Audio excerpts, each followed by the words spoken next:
that his love is active and growing in Australia.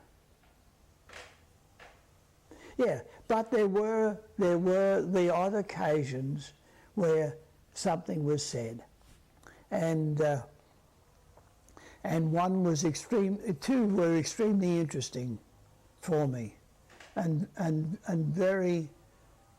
extremely important in terms of my relationship with Barbara. One was, I was driving him, as I've said, with two hands on the wheel. I was concentrating, no deviation, no wandering this or that, and all of a sudden it was as though a little bomb went off in my head, and I thought, and it came to me like a shock. This is incredible, that this slight silent figure that's sitting alongside me is God, that the whole creation came out of him, that he is the only reality. I got no further, and I thought, I can't drive and think of that, and I don't know why, but it came into my head, I'll think of that tomorrow. and what was interesting, in so many ways, but certainly for me, Barbara immediately responded, because of course Eric, sitting behind Barbara in the back seat, was watching, and as Eric would be, very alert to anything that Barbara might say, and Barbara gestured, whatever the gestures were about with God and the body and so forth, what he immediately said, yes, I am the only reality. And I'm sorry, I can't remember.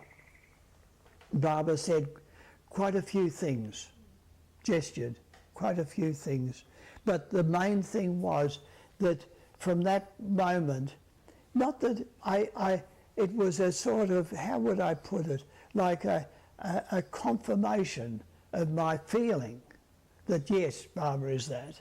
I never had any doubt. Somehow from the very beginning when I first read the discourses, yes, okay, Barbara was, there is one God, and that one God takes form from time to time. It's all very straightforward and simple, basic. And but that little experience, as it were, confirmed something inside me. And if people say to me, "Is Barbara God?" I say, "Yes, yes, He's God. He was God. He is God. He always will be." Not that I can explain it, but just it's as though it was like a confirmation. That was important. The other important one was, and I remember driving him, isn't it funny, I can remember the road I was on, with that experience. In this case, we had left Beacon Hill. I'm thinking myself, Beacon, driving along the Wakehurst Parkway, and it was just we're getting near a certain set of lights on the road, and Barbara gestured, and Eric, of course, gave it, and said, "Bill, it's impossible to stop thoughts. Thoughts come. It's impossible to stop them. It's almost impossible. It's virtually impossible to stop those thoughts becoming feelings. But you can stop those feelings becoming actions." And that was all it was. And I said, "Yes, Barbara," and went on driving. But that stayed with me, and more and more became an incredible, important part of my endeavours, you could say, to love and live in a way that would be pleasing to him.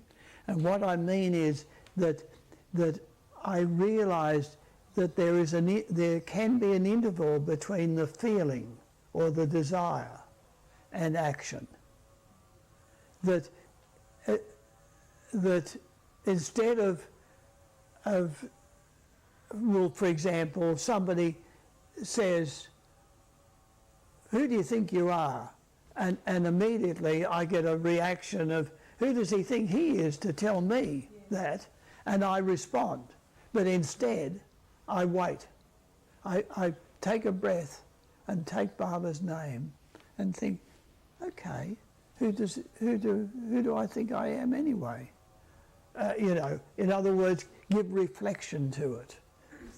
Give thought to, before one reacts to what may be happening to one at a certain time.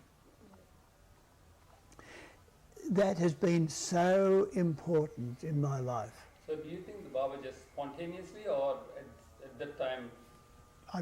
There was nothing. There wasn't any. There was no reason for him to say it, as far as I was aware. Sure, yes. I mean, you could. I have thought, well, yes, I was having trouble with Francis, our relationship, and before we we were in the hall when we were about to depart from the house, and I was to drive Baba back to the airport, and he would to return to India. We were in the little hallway of the house, and I was saying, there was Baba, Adi Senior, myself and Francis. I think Nilu was there, and Baba gestured for Francis and I to embrace. So somebody must have carried to him that you are having a bit of friction.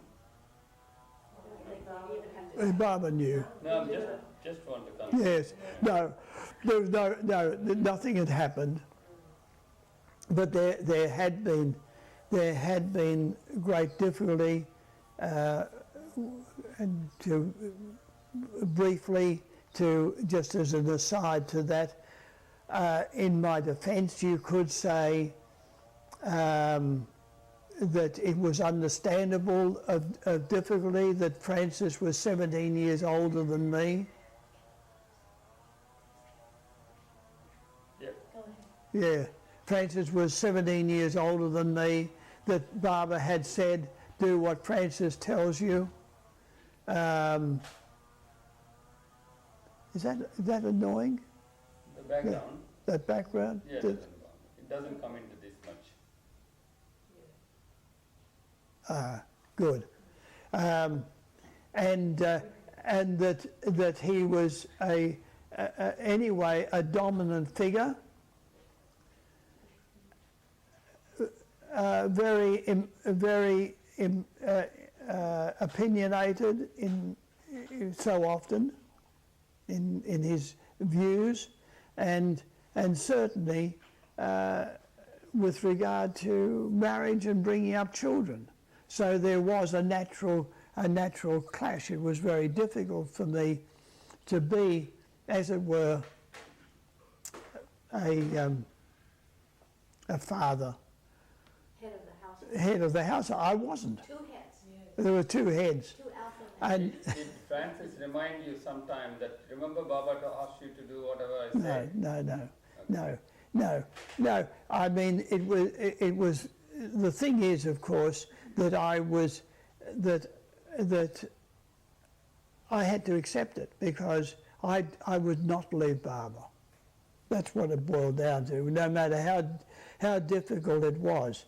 So I have to finish with that little aside by saying that it was Baba's blessing to me, because it was the beginning of toughening me, so that I was able to withstand other things that happened later on. I was able to cope with them, and still, endeavour to do what he asked me to do.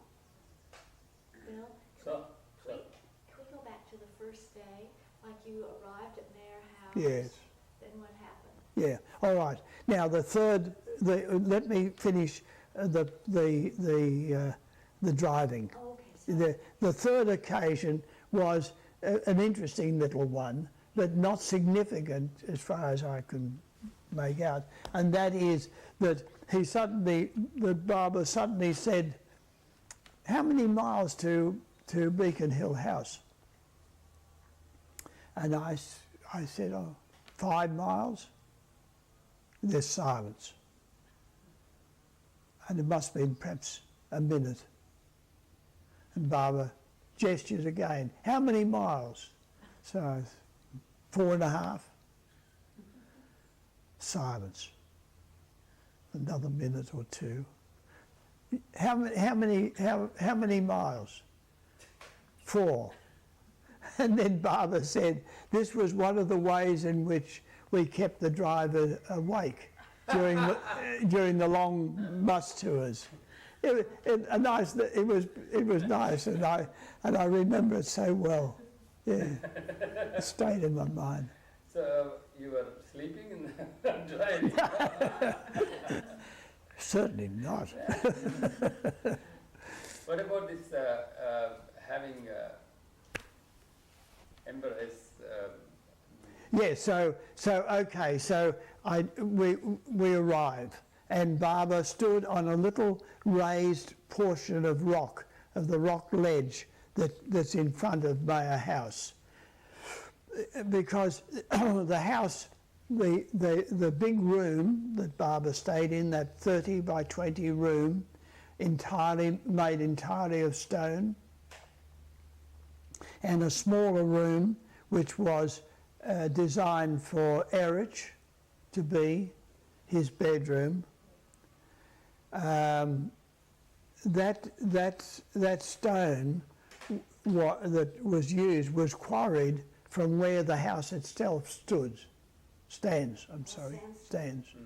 And it's sandstone, and I can remember helping Francis quarry the stone, and we would drive wedges, V-shaped wedges into the rock, a series, depending on the amount of rock that we would intend to cut off, and that would then, wedges would be placed in that, and we would hammer in turn each of those pegs, steel pegs, and all of a sudden it was quite amazing. All of a sudden this great slab of rock would break away from the rest of it, and it was like the cry of a to be fanciful, if you like, but it was like as though the heart of the rock was hurt in being cut, like a moan. And it was something deep and quite striking about it. And when I was recalling it one time, I remembered reading in the life of Muhammad, the prophet, of how he would, of course, stand as Barbara would stand when the prayers were being said. But as he got older, there was difficulty in standing, and so he would lean against a certain palm trunk of the mosque. He would lean against it, and then his Mundali observed the difficulty that he had in standing, and so they made a bench and requested him. They asked him to sit, and it is recorded that when he first sat on that bench, there was a sound of, as it were, of a breaking heart in the trunk, because God was no longer leaning against it. In the tree. In the tree trunk. Yeah. Did it die? I don't know. All I know is that that's what it's recorded in his life. That there was a sound as though it You lost all. lost the joy of having God-man lean against it. So then Barbara then departed into the house, and then we all went down and went about our tasks. And by that time it was, of course, being August, it was the evening came fairly early. By this time it was evening time, and a bit of a breeze. Where did you have dinner? Where? Dinner. Yeah. Well, where did everybody eat? Yeah, in the sorry, we ate in the double garage. Oh, not with Baba. Oh no, Barbara. The food was taken up from there, and Lorna Rouse was the main cook, and she was a good cook. She was a good cook, and Barbara said word back of the food that was good. And when Lorna, in her later years, became Alzheimer's, Yeah. but she would always say, "I cook for Barbara, you know. I cooked curry for Baba. I will She would cook say curry that. for Oh, Barbara." Yeah. Yeah, that's all she knew. All she remembered was, and she would say it with a What smile. is her heritage? What? Her heritage, she was brought up as the child of a shearer, you know, outback, rough life, Yeah. rough. So She- quite amazing that she could she cook was. curry. Yeah, and she was, for her background, she was amazingly refined and cultured in a sense. Yeah, and had a great interest in folk music and you know such like. Okay, I'm not getting very far, am I? No, I'm just you drove Baba first day. You came to. Yeah. you already- All right. So that was the Thursday, Yeah. and it was about. All I can remember was, you know, he arrived about 3. By the time he came out of the terminal, and we drove him to Beacon Hill, and he greeted all of us. It was, I think, it was 5:30, and light was starting to go, and we then went down and prepared dinner. I mean, must have. I don't remember the details. What I do remember was that with the wind, what had happened was that we had two on the wall, one of the walls of the room Where Baba's chair is now. where Barbara's chair is, that wall, we had 2 air vents that had, as it were, like a little bar of stone in it, dividing it so that nothing could come in, but air could come in. But because we knew that Barbara did not like drafts and cold, and the room was warmed very much with a fireplace heater Oh, okay. on the far wall, the other wall. It was a slow combustion stove, you know, with a little door. But we put a panel of kainite. You know that light, I don't know whether you know, it's a composition material, a little panel, but it's very light stuff. And we put that in, and we didn't realise that the wind made it flap. Yeah, like a rolling thing. It was just a little piece that cut in.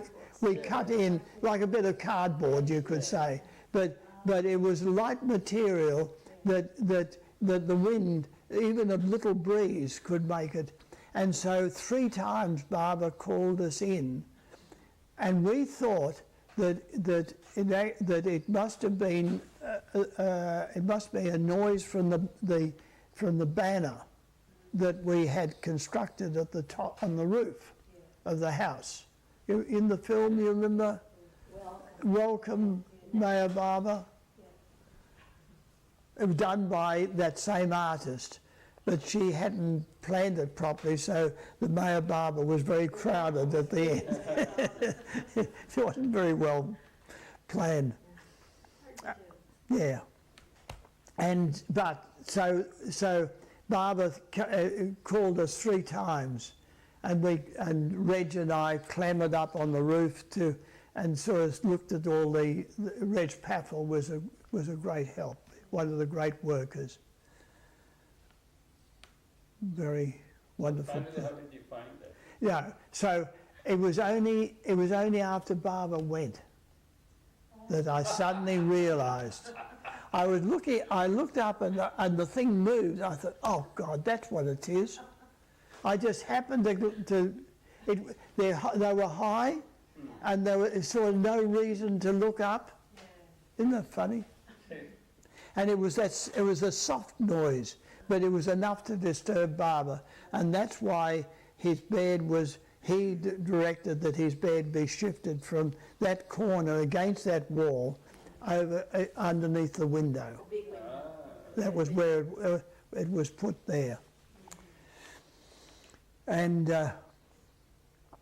so okay, so the first morning, Friday morning, all I know is that Barbara had the children come in and he played games with them. I wasn't there, so I've got no idea, sorry. I don't know what but sort of like Find My Finger, it's sleight of hand ones. He was incredible, apparently, how good he was, and So you were organizing things, why were you not there? No, it was no adults, it was only the children only. Children. The Okay. children only. I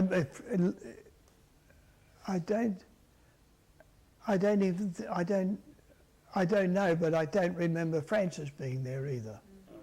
Although Francis, of course, naturally spent more time with Barbara than anyone else. And then, okay, after the children, we were called in, and we were all seated there on the floor, and Barbara was seated on the edge of the bed. And what I remember was Barbara saying, "Who loves me?" And for myself, I was just in the middle of the whole group, and I stopped, sort of that momentary thought, can I honestly say I love him? When you're confronted with a question, I stopped, and I didn't raise my hand. And Barbara immediately pointed to me and said, "Bill, do you love me?" And then I said, "Yes, Barbara." And he said, would you throw your 3 children into the ocean if I told you? And I said, yes. And and you could say, you might think that might be a discordant note that for that visit, but it wasn't. It just seemed so natural. All I know is that it was sort of like, yes, Barbara, whatever you say, and not that I thought it wasn't anything other than that sort of resolution that, well, Barbara being God, you do what he asks of you. But otherwise, huh? Children were there. And the children were there, yes. Did you think sort of like, well, he is the ocean of love, so throwing him into this ocean or anything? No, I didn't. No. Later, I thought, well, you could it's also, and that has proved again so helpful, because it has occurred to me many times when I have difficulty with the family. I say, well, they're barbers anyway, so they can look after themselves. It's not my responsibility, if you know what I mean. But it is true that very much that did occur to me, and has been most helpful to me at times, in terms of allowing them to be themselves, whatever it be. So what else happened? Yes, right. And then Barbara, that was also at that time, that was when Barbara said, I have come to plant the seed of love in this country, to see the house that you have built for me, and to receive your love. Something, words to that effect. And then he gave the discourses, worry.